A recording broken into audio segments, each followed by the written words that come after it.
छा साहब शुरूआत कयूं पाणनि में त तव्हां छाकाणि त अञा हाणे ई आया आहियो DIG ट्रैफ़िक तौरु त हिन वक़्त ताईं तव्हां छा सम्झी सघिया त कराची जे अंदरि जेको ट्रैफ़िक जी सूरत हाल आहे इन जा सबब कहिड़ा आहिनि? बिल्कुलु ज़ोएब, हिकु त थैंक यू की असांजो जेको वर्जन आहे उहो अवाम ताईं अॼु पहुचंदो। बेसिकली जेको मां हिते ऑब्ज़र्व कयो आहे हिन महीने ॾेढ में ट्रैफ़िक में, उहो आहे की असांजी जेका इम्प्लीमेंटेशन या इन्फोर्समेंट रिजीम आहे न, उहा काफ़ी कमज़ोर आहे ऐं उहा फ्लॉड आहे। उन में असां जेको बि चालान कयूं था उन में तव्हां चालान उन वक़्त ताईं नथा करे सघो जेसि ताईं या तव्हां वटि वायोलेटर जी शिनाख़्ती कार्ड हो ॾिए तव्हांखे, या गाॾी जा कागज़ ॾिए, या अगरि गाॾी पैसेंजर जी आहे त उहो रूट परमिट ॾिए, या वरी पंहिंजो लाइसेंस ॾिए। हाणे इहे चारि शयूं ना का शइ वठो था, पोइ तव्हां चालान इशू कयो था, उहो वञे थो वरी उहो पैसा जमा कराए वरी मोटे थो, वरी तव्हां खां पंहिंजी ओरिजिनल शइ वठे थो। त मतिलबु ईअं दुनिया में किथे बि न थींदो आहे। तव्हां बि सॼी दुनिया ॾिठी ऐं ॿुधी हूंदी त पुलिस वारा रोडनि ते थोरी बीहंदा आहिनि, लाहौर तव्हांजे साम्हूं आहे। त इहो इन तरीक़े सां जॾहिं असां चालान कयूं था त छिके हिकिड़े ॾींहं में 4000 मुश्किल सां चालान थियनि था, जॾहिं त लाहौर तव्हांजे साम्हूं आहे, टीण ते माना नंढो शहर आहे असांखां, चूंड ते घटि हुन में ट्रैफ़िक आहे, डेली 17000 चालान जेके आहिनि उहे कैमराऊं जनरेट करनि थियूं ऐं सभु जा सभु चालान उहे पे थियनि था। माण्हुनि खे ख़ौफ़ आहे त असांखे चौधारी कोई न कोई ॾिसे थो। हाणे हिते त पुलिस वारो साम्हूं बीठो बि आहे त माण्हू खे इन करे ख़ौफ़ न आहे त मां हिनखे निकिरी वेंदुमि त हे छा कंदो मूंखे। त ईअं रिट क़ाइमु न थींदी असां जेसि ताईं पंहिंजो सिस्टम जेको आहे न ऑटोमेट न कंदासीं। सभ खां वॾो प्रॉब्लम जेको मूंखे नज़र आयो आहे न, क़ानून आहे, हा ॿियो फाइन्स घटि आहिनि। ॿाहिरि तव्हां ॾिसो, अगरि मिसाल तव्हां 50000 तव्हांजी पघार आहे ऐं 15000 तव्हांजो टिकट लॻी थो वञे, तव्हां तोबा कंदव ॿिए दफ़े मोटरसाइकिल ते न पैदल वेंदव त यार मथां वरी ॿीहर लॻी वियो त पोइ त मां मकरूज़ थी वेंदुमि।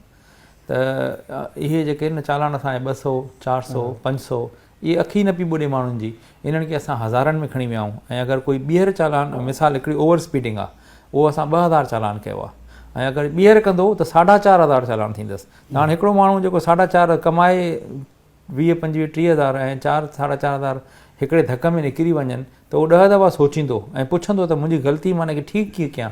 हाणे कंहिंखे अहसासु न आहे। ॿियो हर को मिसाल तव्हांखे मां टिकट ॾींदुमि त तव्हां मूंसां जहिड़ो कंदव, त इहो नेचुरल आहे। माना तव्हांखे मां इन्फोर्स थो कयां, तव्हां चवंदव ॿिया बि त करनि था, हो ॾिस वॾी गाॾी वई, हो ॾिस हे, तोखे मां नज़र आयो आहियां। पर जेकॾहिं तव्हांजे घर में टिकट पहुचंदी त तव्हांजो जहिड़ो मासां त आहे ई न। पोइ त स्टेट सां जहिड़ो आहे, जे करिणो आहे त पोइ कयो, कोर्टूं बि खुलियल आहिनि, पर तव्हांखे सबूत सां शइ मिलंदी त तव्हांखे भरणी पवंदी।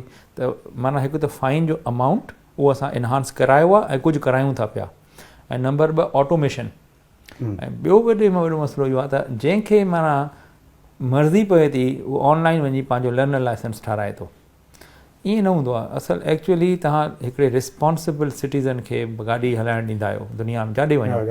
हाणे UK आहे, सेफेस्ट सिटी आहे, मुश्किल तरीन लाइसेंस आहे, पर पोइ बि 10 कलाकनि जो कोर्स तव्हां थियल लाज़मी हुजे। पढ़ियल लिखियल माण्हू आहिनि, ॾिसनि था, सिस्टम इन प्लेस आहे, पोइ बि तव्हां ईअं नथा वञी सघो। ट्रैफ़िक उहो तव्हांखे हिकु अकेडमी आहे, उन में कोर्स करिणो आहे, उनखां पोइ ई तव्हांखे कंसिडर कयो वेंदो। असां वटि इहो आहे कोन। इहा बि असां CM साहिब जी महिरबानी आहे की हुननि इहा अप्रूवल ॾिनी की भई इन अकेडमियूं ठहनि ऐं उन में माण्हू पहिरां ट्रेनिंग वठनि, उनखां पोइ कोर्स पास करनि, उनखां पोइ उनखे लाइसेंस जे लाइ कंसिडर कयो वेंदो, पोइ बि पास या फेल। त माण्हुनि खे अहसासु थींदो, हिकु लाइसेंस मिलंदो, जाखोड़ खां पोइ उनखे क़दुरु हूंदो। पोइ वरी लाइसेंस में असां 30 मिसाल पॉइंट्स उन्हनि खे ॾींदासीं, हे तव्हांजा क्रेडिट आहे। पोइ तव्हां जेकॾहिं गाड़ी बत्ती ते नथा बीहो, पैसा अलॻि ऐं 3 पॉइंट्स इहे कटिबा। ईअं कंदे कंदे अगरि जे 30 पूरा कयो त पोइ लाइसेंस पूरो। बहरहाल हिकिड़ो दुनिया में ईअं न आहे त का नई शइ आहे, इहे सॼी दुनिया में थिए थो। असां को फीथो ॿीहर ईजाद नथा कयूं, पर असां जेको आहे उनखे इम्प्लीमेंट कंदासीं इनशा ताला। हिकिड़ी वॾी पिक्चर इहा आहे त इन सां छा थींदो, माण्हू पाण खे डिसिप्लिन कंदा। ॿियो वरी वॾे में वॾो प्रॉब्लम हिते जेको मां ॾिठुमि उहो आहे ट्रैफ़िक इंजीनियरिंग ब्यूरो। उनजो क़िबिलो ई न आहे, न उन वटि माण्हू आहिनि, न उन वटि बजट आहे। KDA जे तहत इदारो आहे, उनजो कमु आहे सिग्नल ठाहिणु, उन्हनि खे मेंटेन करणु ऐं ज़ेबरा क्रॉसिंग जी निशानियूं लॻाइणु, रोड ट्रैफ़िक ते जेको असां चवंदा आहियूं उनखे फर्नीचर, रोड फर्नीचर, माना स्पीड लिमिट जो बोर्ड या टर्निंग जो बोर्ड या नो पार्किंग जो बोर्ड तव्हां किथे नज़र न ईंदो। इन रीज़न इहा आहे त उहो इदारो ई ख़तमु थी चुकियो आहे।